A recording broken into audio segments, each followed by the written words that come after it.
몇 년 전부터 인터넷을 뜨겁게 달군 주기드문 패러디한 글이 유행한 적이 있습니다. 이 주기드문 패러디는 우루과이의 한 농촌교회의 벽에 붙여진 것인데 상당히 의미하는 바가 있어서 오늘 간단히 소개를 드리려고 합니다. 잘 들어보시기 바랍니다. 하늘에 계신이라고 하지 말라. 매일매일 땅의 것만 생각하면서. 우리라고 하지 말라. 언제나 너 혼자만 생각하면서. 아버지라고 하지 말라. 전혀 아들, 딸답게 살지 않으면서. 이름이 거룩히 여김을 받으시오며 하지 말라. 제 이름만 내려고 발버둥치면서. 나라가 이마 없이며 하지 말라. 오로지 황금 만능의 나라를 원하면서. 뜻이 하늘에서 이루어진 것 같이 땅에서도 이루어지다 하지 말라. 모든 것이 내 뜻대로 되기를 바라면서. 오늘 우리에게 일용할 양식을 주옵시고 하지 말라. 죽을 때까지 먹을 양식을 쌓아두려고 하면서. 우리가 우리에게 죄 지은 자를 용서한 것 같이 우리의 죄를 용서하여 주옵시고 하지 말라. 여전히 아직도 마음 한구석에 앙심을 품고 있으면서. 우리를 시험에 들게 말게 하옵시고 하지 말라. 죄인 줄 뻔히 알면서 매일 죄 지으면서. 다만 악에서 구하옵소서 하지 말라. 악을 빤히 보면서도 피하려 하지 않으면서. 아멘이라고 하지 말라. 주님의 기도를 진정 나의 기도로 바치지 않으면서. 여러분은 이 주기도문 패러디를 들으면서 어떤 생각이 됩니까? 이 패러디는 기도가 진정한 기도로 이루어지려면 순종이 따라와야만 한다는 것입니다. 위에 소개한 주기도문 패러디는 일종의 순종의 의도 없이 기도만 하는 성도들의 반성을 촉구하는 그러한 메시지일 것입니다.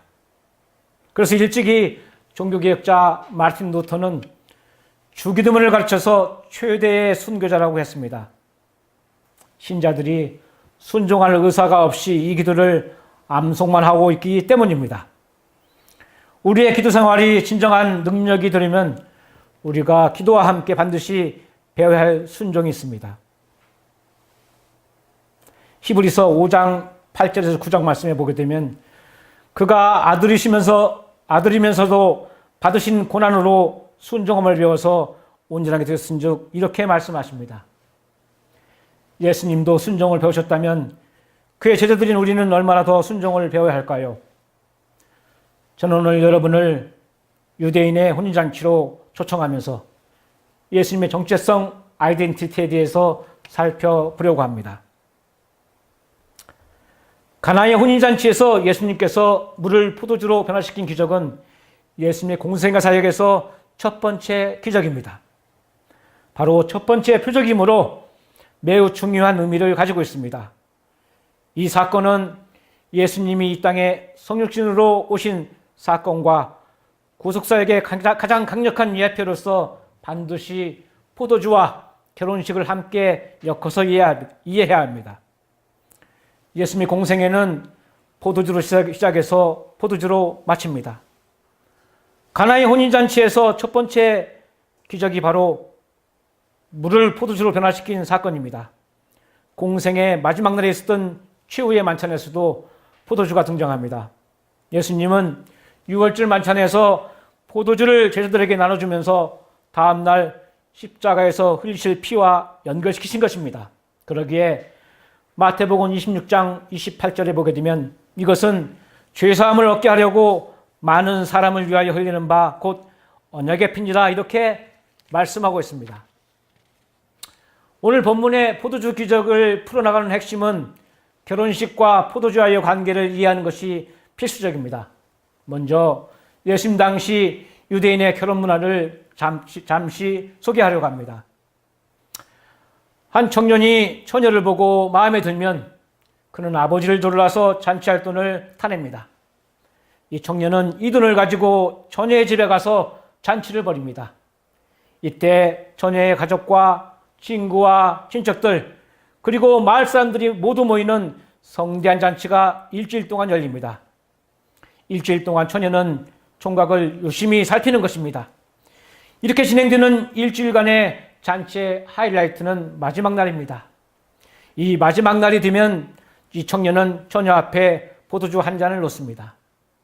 이때 이 처녀가 포도주를 마시면 총각을 남편으로 맞이하겠다는 결단을 나타내는 것입니다. 처녀가 포도주를 마시는 순간 총각은 덩실덩실 춤을 추면서 아버지 집으로 갑니다. 신부와 함께 살 처소를 예비하러 가는 것입니다. 신부는 처소를 예비하러 간 신랑이 데리러 올 때까지 기다려야 합니다. 성서시대 이스라엘에서는 신랑과 신부가 일정 기간 동안 떨어져 사는 정혼기간이 있었습니다. 그 기간은 통상 1년 정도입니다. 그리스도인은 예수님의 피, 즉 예수님이 베푼 결혼잔치에 포도주를 마심으로써 그리스도와 정혼한 신부가 된 것입니다. 이런 배경을 이해하고 오늘 본문을 보아야 제대로 이해할 수 있습니다. 먼저 1절 보도록 하겠습니다. 사흘째 되던 날 갈릴리 가나에 혼례가 있어 예수의 어머니도 거기 계시고, 이 사흘째 되던 날은 바로 그 1장에 보게 되면 1장 43절부터 나와 있죠. 보면은 바로 빌립을 부르신 날부터 사흘째 된다는 그런 의미입니다. 그러니까 정확하게 시점을 기록을 하고 있죠.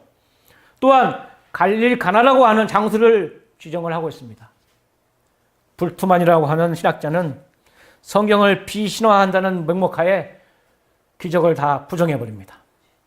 얼마나 무섭습니까? 그런데 오늘 이 요한은 바로 정확하게 역사적인 사실을 기록을 하고 있어요. 때와 장소를 기록을 하고 있죠. 그 결혼식 잔치에 예수님의 어머니 마리아와 예수님 그리고 제자들이 초청을 받았습니다. 마리아가 그의 집의 주방에서 중요한 역할을 하고 있었음을 미루어 짐작하건대 아마 예수님의 가까운 친척집이었을 것으로 사료가 됩니다. 일주일 동안 지속되는 잔치였으나 예수님과 그 일행이 일주일 내내 먹고 마셨다고 볼 수는 없습니다.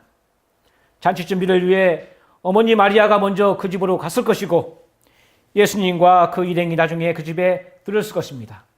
이야기의 흐름을 살펴볼 때 아마도 적어도 사나흘은 지나서 그 집에 들렀을 것 같습니다.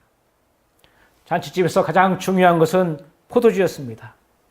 일주일 동안 잔치를 벌이려면 제법 많은 포도주를 준비해 주어야 합니다. 집에서 담그는 포도주만으로는 안 되고 이웃집에서 혹은 포도주 가게에서 사다가 충분히 마련해 놓아야 합니다. 아마도 그 가나의 그 집도 그렇게 했을 것입니다. 그런데 예수님과 그 일행이 도착하고 나서 얼마 있다가 그만 포도주가 떨어지고 맙니다. 준비를 충분히 해놓지 않았는지 아니면 예상보다 많은 손님이 왔는지 알 수는 없습니다. 어쨌든 이것은 잔치집 주인에게는 아주 곤란한 일이었습니다. 그 지역에서 포도주를 구할 수 있을 만큼 구해놓았기 때문에 포도주를 더 구할 방도가 마땅치 않았습니다.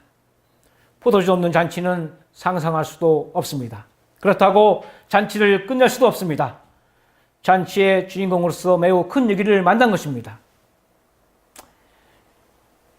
주인으로서는 발을 동동 굴 수밖에 없는 일입니다. 이때 예수님의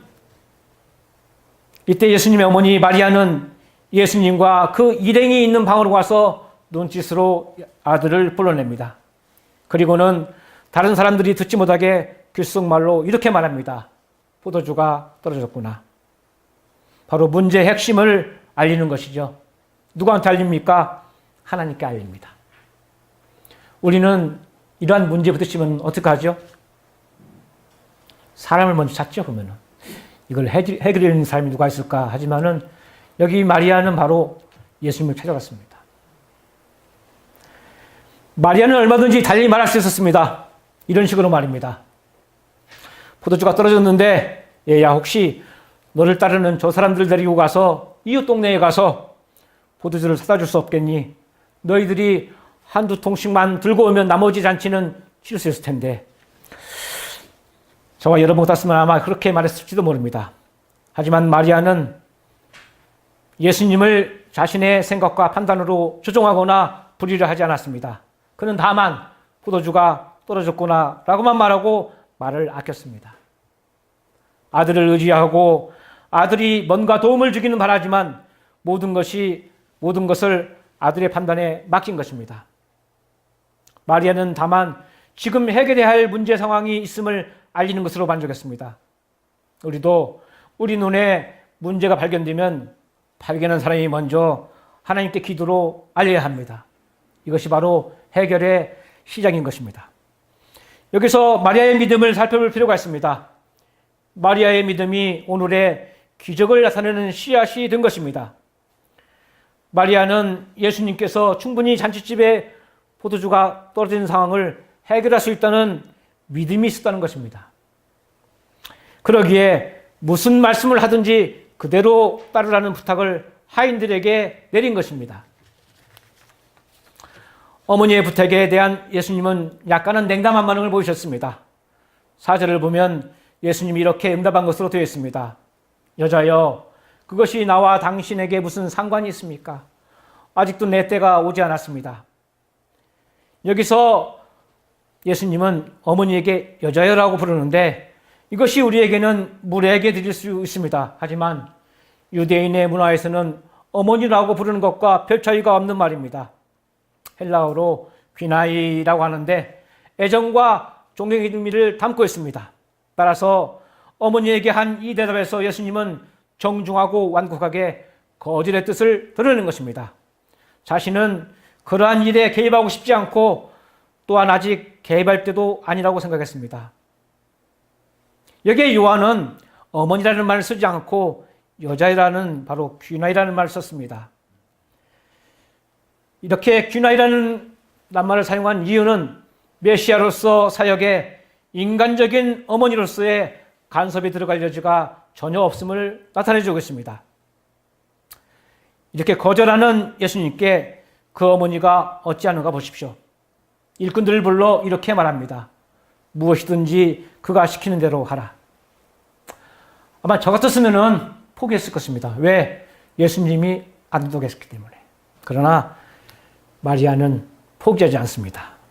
기대를 가지고 그 믿음을 이루기 위해서 바로 하인들을 불러서 일꾼들을 불러서 무엇이든지 그가 시키는 대로 하라 이렇게 명령을 내립니다.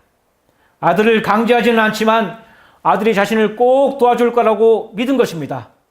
비록 지금은 자신의 청을 거절했지만 어미의 딱한 사정을 무시하지는 않을 것이라고 믿었습니다. 여기서 마리아의 믿음이 바로 기적의 단초를 줬다는 것을 알아야 합니다. 예수님에 대한 믿음은 이렇게 위대한 것입니다. 왜냐하면 예수님은 하나님으로서 전능하신 분이기 때문입니다. 우리가 생각하기에 불가능하지 예수님께서는 불가능한 일이 없으신 전능하신 분이십니다. 여러분이 혹시 해결하지 못해서 오늘 잔치집에 포도주가 떨어진 것 같은 위기에 봉착해 있습니까? 믿음을 가지고 그 문제를 예수님께 가지고 가야 합니다. 먼저 이 문제를 해결해 줄 수 있는 예수님께 가져가는 것이 매우 중요합니다. 흔히 우리는 문제가 생기면 우리가 직접 그 문제를 해결하려고 애를 씁니다. 주변 사람들을 의지해 보려고 합니다. 그러나 중요한 것은 바로 그 문제를 주님 앞에 내어놓는 것입니다. 오늘 본문의 마리아처럼 문제를 예수님께 고해야 하는 것입니다. 이것이 바로 문제 해결의 시작입니다. 왜냐하면 우리가 믿는 예수님은 전능하신 하나님이시기 때문에 그분에게는 우리의 문제가 전혀 아닙니다. 믿으십니까? 사랑하는 여러분, 가난한 사람은 병원비가 비싸면 걱정을 합니다. 그러나 병원 원장에게는 병원비가 문제가 되지 않는 것과 똑같은 이치입니다. 우리 모두에게는 전능하신 하나님께서 항상 우리와 함께 계심을 분명히 알아야 합니다. 그렇다면 왜 신자들에게 고통이 따를까요? 히브리서 5장 8절에서 9절 말씀에도 보게 되면 그가 아들이시라도 받으신 고난으로 순종함을 배워 온전하게 되었은즉 그것은 바로 하나님의 뜻을 깨닫게 하기 위한 방편으로 고통의 한가운데 복이라고 하는 선물을 감춰둔 것입니다. 인간은 고통이 다가오면 겸손해지고 자기를 살피게 되어 있습니다. 그러나 하나님께서는 그 고통 주사도 선하게 사용하셔서 우리를 거룩으로 이끌고 선한 길로 이끌고 또한 우리를 온전하게 만들어가는 것입니다. 다시 본문으로 돌아가 본문 5절을 보면 예수님이 일어나 일꾼들을 부릅니다. 그리고 데리고 문간에 있던 물 항아리 쪽으로 가십니다. 유대인들은 음식을 먹기 전에 반드시 물로 손을 씻어야 했습니다. 그것은 위생의 문제이기도 했지만 종교적인 문제이기도 했습니다. 이름하여 유대교의 정결례입니다. 그 집에 당도하기 전까지 알게 모르게 부정한 것을 만진 손을 정결하게 씻어야만 먹는 음식에 부정이 타지 않는다고 믿었습니다. 특히나 손으로 음식을 먹는 그들이었기에 손을 씻는 것은 매우 중요한 일이었습니다. 손에 부정이 타면 씻을 수 있지만 부정 탄 음식을 먹어 내장이 부정해지면 달리 방도가 없기 때문입니다. 그래서 돌로 만든 커다란 항아리 6개를 준비해 두고 있었습니다. 예수님은 그 항아리들을 가리키며 일꾼들에게 말씀하십니다. 이 항아리에 물을 가득 채우라. 그때쯤 항아리마다 물이 많이 줄어 있었습니다. 일꾼들은 마리아로부터 받은 다짐이 있었기에 그대로 행합니다. 그들은 속으로 이렇게 아마 생각했을 것입니다. 손님들이 때로 몰려오려나? 왜 이렇게 물을 많이 준비하라는 거지? 6개의 물 항아리에 물이 가득 채워지자 예수님이 일꾼들에게 다시 명령하십니다. 이제는 저 물을 떠서 잔치 맡은 이에게 가져다 주어라. 8절 말씀입니다. 잔치 맡은 이는 그 잔치 전체를 책임진 사람을 가리킵니다. 이때는 이미 물 항아리의 물이 포도주로 변한 상태였을 것입니다. 이 대목에서 이렇게 질문하시는 분들을 제가 보았습니다. 예수님이 물을 포도주로 바꾸셨는데 그 포도주는 백포도주입니까? 적포도주입니까? 당시 유대인들은 일상생활에서 마시던 포도주는 대부분 적포도주였으니 적포도주였을 것입니다. 일꾼이 그 물 항아리에 바가지를 넣고 한번 휘저었을 때 그날 아마 깜짝 놀랐을 것입니다. 조금 전에 자신이 그러다 부은 것이 물이었는데 그것이 이제는 붉은 포도주로 변한 것입니다. 도대체 믿을 수 없는 일이 자기 눈앞에서 일어난 것입니다. 그 포도주 바가지를 잔치 맡은 이에게 전해줄 때 그 일꾼의 마음은 아마 신비롭기도 하고 두렵기도 했을 것입니다. 잔치를 책임진 그 사람은 일꾼이 건네주는 바가지를 들고 한 모금 마셔봅니다. 그 맛을 음미한 다음 그는 다시 믿을 수 없다는 표정으로 한 모금 더 마십니다. 그리고 그는 급히 신랑을 부릅니다. 그는 손에 들고 있는 포도주 바가지를 가리키며 누구든지 먼저 좋은 포도주를 내놓고 손님들이 취한 뒤에 덜 좋은 것을 내놓는데 그대는 이렇게 좋은 포도주를 지금까지 남겨두셨구려. 이 말에 신랑이 어떻게 반응했는지 오늘 본문은 침묵하고 있습니다. 그러나 얼마든지 추측할 수가 있습니다. 신랑도 어리둥절했을 것입니다. 그 둘은 일꾼을 불러 그 포도주가 어디서 난 것인지를 캐물었을 것입니다. 그들이 자초지종을 알고 그 모든 일을 일어나게 한 예수님을 찾아 그분이 머물던 방으로 갔을 때 그분은 이미 일행들과 함께 자취를 감췄을 것입니다. 요한복음을 한번 주의 깊게 읽어보시기 바랍니다. 그분에게서 보이는 하나의 행동 패턴이 있습니다. 어떤 이적을 행하고는 사람들이 자신을 주목할 때쯤이면 종적을 감춰버리는 것입니다. 베데스다의 못에서 38년 된 병자를 고쳤을 때도 그랬고 물고기 2마리와 빵 5덩이로 5,000명을 먹이신 다음에도 그랬고 남에서부터 맹인 든 사람을 고쳤을 때도 그랬습니다. 언제나 이적을 행하고 나서 사람들이 자신을 주목하려 할 때면 종적을 감췄습니다. 그분이 이적을 행한 목적은 자신을 스타로 만들려는 것이 아니었습니다. 우리 같으면 아마 매스컴 불렀을 것입니다. 그것을 통해 바로 하나님이 하시는 일을 보게 하려는 데 있었기 때문입니다. 오늘 본문 11절을 보게 되면 요한복음 저자가 이렇게 기록하고 있습니다. 예수님께서 이 첫 표적을 갈릴리 가나에서 행하여 자기의 영광을 드러내시니 그 제자들이 그를 믿게 되었다. 이게 바로 표적의 목적입니다. 물을 가지고 포도주를 만든 기적의 주인공이 바로 누굽니까? 예수님이시죠? 그 기적에 참여하신 분들이 바로 하인들입니다. 맛을 본 사람이 연휘장입니다. 다 안 믿었어요. 믿은 사람은 바로 예수님 제자입니다. 바로 첫 번째 이 목적은 무엇이었느냐? 바로 예수님께서 그분의 신성을 나타낼 수문에 내서 이제 막 제자들을 모은 그 상태에서 제자들에게 확신을 주기 위해서 바로 이 기적을 취했던 것입니다. 그러나 예수님 때가 되지 않았기 때문에 은밀하게 이 일을 행하셨던 것입니다. 요한복음 기자는 이적이니 기적이라는 단어 대신에 미라클 사인, 표적이라는 단어를 사용합니다. 예수님께서 물을 포도주로 바꾼 사건은 단순히 놀라운 일이나 이상한 일이 아니라 뭔가 깊은 의미를 담고 있는 사건이라는 뜻입니다. 마리아의 믿음이 문제 해결에 단초를 줬다면 그 다음 단계로 순종이라는 실천이 따라야 문제 해결이 되는 것을 알아야 합니다. 저는 오늘 이 이야기를 통해서 순종의 비밀을 조금 찾아보려고 합니다. 오늘 본문에서 하인들의 순종을 통해서 문제가 해결되는 것을 볼 수 있습니다. 먼저 마리아는 하인들에게 이렇게 말을 건넵니다. 본문 5절을 보겠습니다. 너희에게 무슨 말씀을 하시든지 그대로 하라. 이 말 속에는 절대적인 순종을 요구하는 구절이 있습니다. 무슨 말씀을 하시든지. 실제로 예수님께서 하인들에게 지시하신 사항은 인간적인 생각으로는 엉뚱하게 그지없고 매우 비현실적인 것입니다. 포도주가 떨어졌는데 그냥 물을 채우라고 하면 그 지시를 따를 사람이 그리 많지 않을 것입니다. 우리 같으면 아마 앞뒤를 재고 따져보고는 불순종할 확률이 매우 높습니다. 요즘 보험 광고를 보면 묻지도 따지도 않습니다라는 말을 하곤 하죠. 바로 오늘 본문에 등장하는 하인들의 태도가 묻지도 따지지도 않고 묵묵히 순종하고 있는 모습입니다. 그 순종의 결과는 물이 포도주로 변하는 기적을 경험하는 것입니다. 물론 예수님께서는 하인들의 순종 없이도 물 없이도 물로 포도주를 만들 수 있습니다. 그러나 얼마나 다행입니까? 하나님께서는 인간을 하나님의 역사의 동역자로 인간을 부르십니다. 오병이의 사건을 보십시오.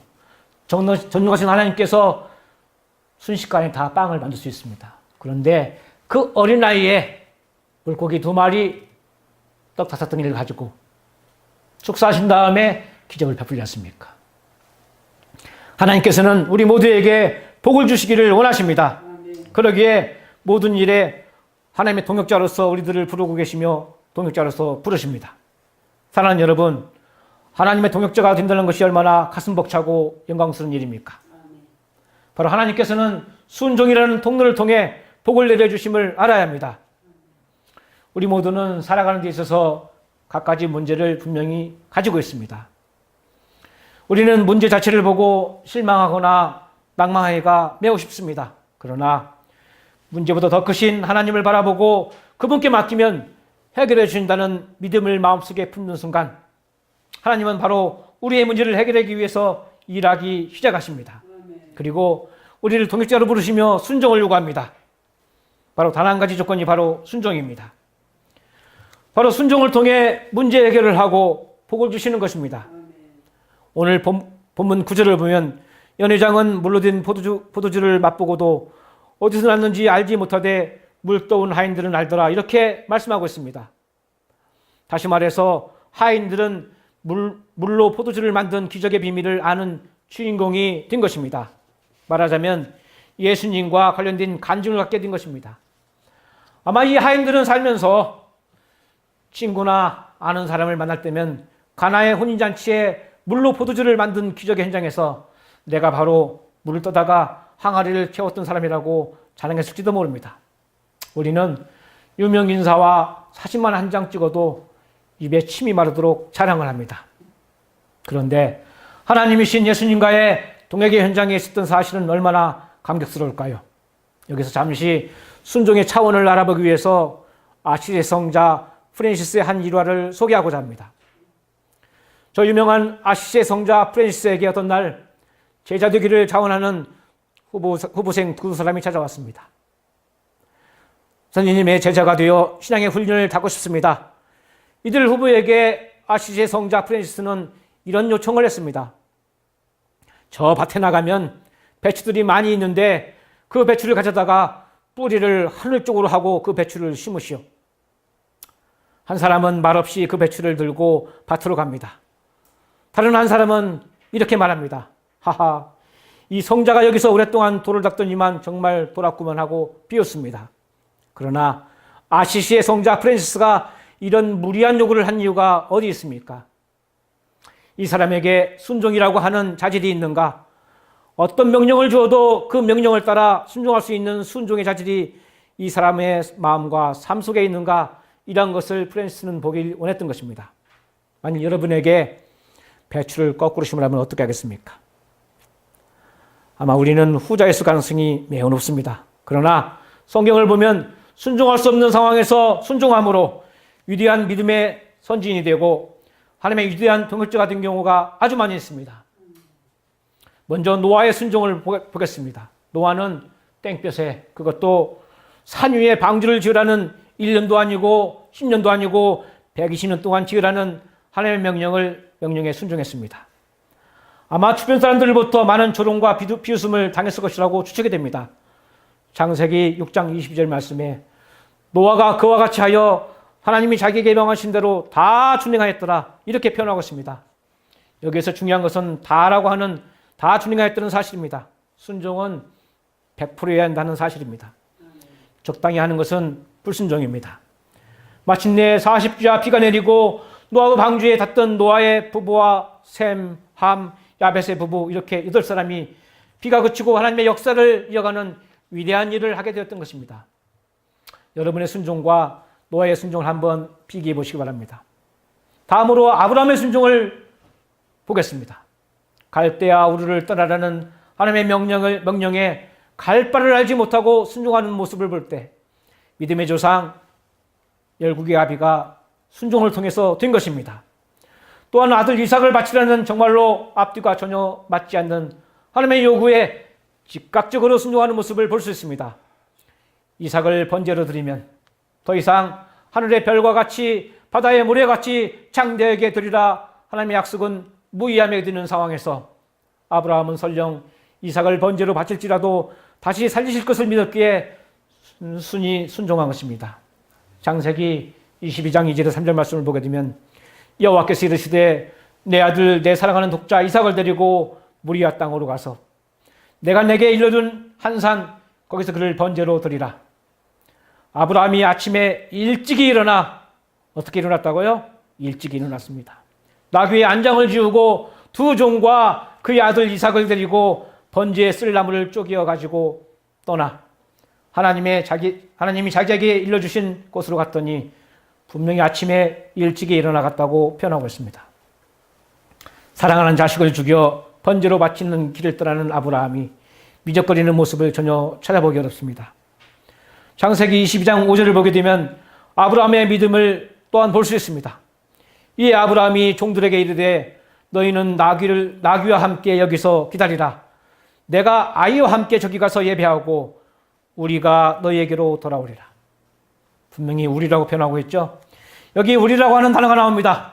이삭을 번제로 드리면 혼자서 돌아와야 하는데 같이 돌아온다는 믿음이 있었다는 사실입니다. 그런가 하면 마리아의 순종을 통해 예수님을 잉태하는 구속사를 성취하는 중요한 도구로서의 역할을 마리아는 감당하게 되었습니다. 그 당시 결혼을 하지 않는 상태에서 배가 불러오면 간음으로 간주하고 돌에 맞아 죽을 처지에 이를 수도 있었습니다. 천사가 나타나서 수태고지를 했을 때 죽음을 무릅쓰고 주의 계집종 여호니 말씀대로 내게 이루어지이다. 이렇게 순종함으로 예수님을 잉태하는 어마어마한 복을 받은 것입니다. 그러나 앞에서 예를 든 믿음의 선진 말고도 가장 순종의 모범을 보이신 분이 바로 예수님이십니다. 예수님은 죄가 없으신 하나님의 아들이십니다. 그런 예수님께서 로마 시대의 가장 극악한 형벌인 십자가를 저와 여러분을 대신하여, 아니 온 인류를 대신하여 순순히 자원해서 주셨습니다.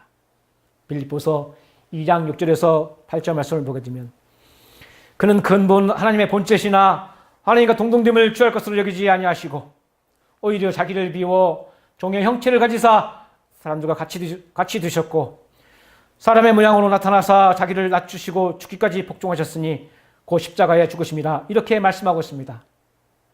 바로 십자가의 피아를 통해 십자가상에서 몸을 상하시고 보혈을 흘려주심으로 인해서 우리들의 죄값을 다 치루었던 것입니다. 그래서 십자가에서 돌아가시기 전에 다 이루었다 이렇게 선포하신 것입니다. 예수님의 고귀한 희생을 통해 저와 여러분이 구원을 얻은 것이기에 항상 예수님께 감사해야 합니다. 아멘. 이 십자가의 희생은 그리 쉬운 순종이 아닙니다. 죄 없으신 예수님께서 모진 고통을 감내해야 하는 것이기에 쉽지 않은 순종이었을 것입니다. 그러나 예수님께서 자진해서 그 십자가를 지셨던 것입니다. 십자가를 지시기 전 예수님의 기도 내용은 얼마나 이 순종이 어려운가를 나타내 줍니다. 아버지여, 할만하시거든 이 잔을 내게서 지나가게 하옵소서. 그러나 내 뜻대로 하지 마옵시고 아버지의 뜻대로 하옵소서. 끝까지 자기를 부인하고 하나님 아버지의 뜻, 다시 말해서 인류를 구원하시려는 고귀한 뜻을 이루기 위해 기꺼이 순종했던 것입니다. 그리스도인들이 배워야 할 새로운 교훈은 바로 순종의 교훈입니다. 성경은 말하기를 예수님이 하나님의 아들이시더라도 순종함을 배워 온전함에 이르렀다고 하는데 우리는 이 성경의 교훈을 배우고 있습니까? 하나님의 어떤 말씀에도 순종하시겠습니까?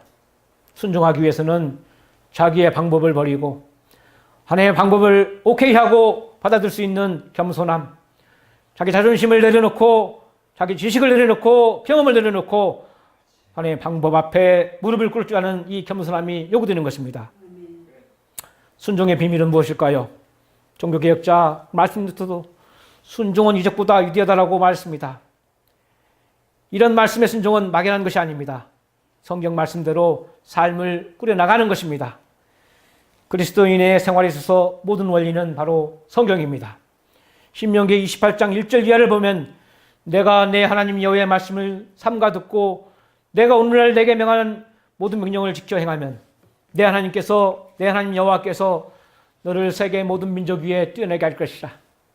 성읍에서도 들에서도 복을 받으며 내 몸의 소생과 들의 모든 짐승의 새끼가 복을 받을 것이며 내가 들어와도 복을 받고 나가도 복을 받을 것이니라. 너는 머리 되고 꼬리 되지 아니하리라. 적군이 쳐들어오면 한 길로 왔다가 7길로 도망가리라. 라는 말씀이 있습니다. 말씀에 순종하면 하나님께서 높여주신다고 했습니다. 순종함으로 이러한 하나님의 복을 받으시길 바랍니다. 또 한 가지 이 표적이 가지는 의미입니다. 11절에 나와 있습니다. 예수님께서 제자들에게 예수님 정체성, 다시 말해서 그분의 신성을 드러내심으로 인해서 확신을 주기 위한 것입니다. 바로 이것이 이 표적의 목적이고 이것이 바로 요한이 기록한 목적이기도 합니다. 마지막으로 어떻게 기적을 체험하게 되었는가를 살펴보고 말씀을 마치려고 합니다. 첫째는 바로 2절에 예수와 그 제자들도 혼례의 정함을 받았더니 바로 우리의 문제의 자리에 예수님을 초청해야 합니다. 단지 주일날 예배 한 번 드리는 것으로 만족하면 곤란합니다. 주일날 한 번의 예배로 만족하는 사람에게 오늘과 같은 기적은 나타날 수 없습니다. 월요일부터 주일까지 매 순간순간 우리의 삶의 전 영역에 예수님 초청하고 같이 동행해야 합니다.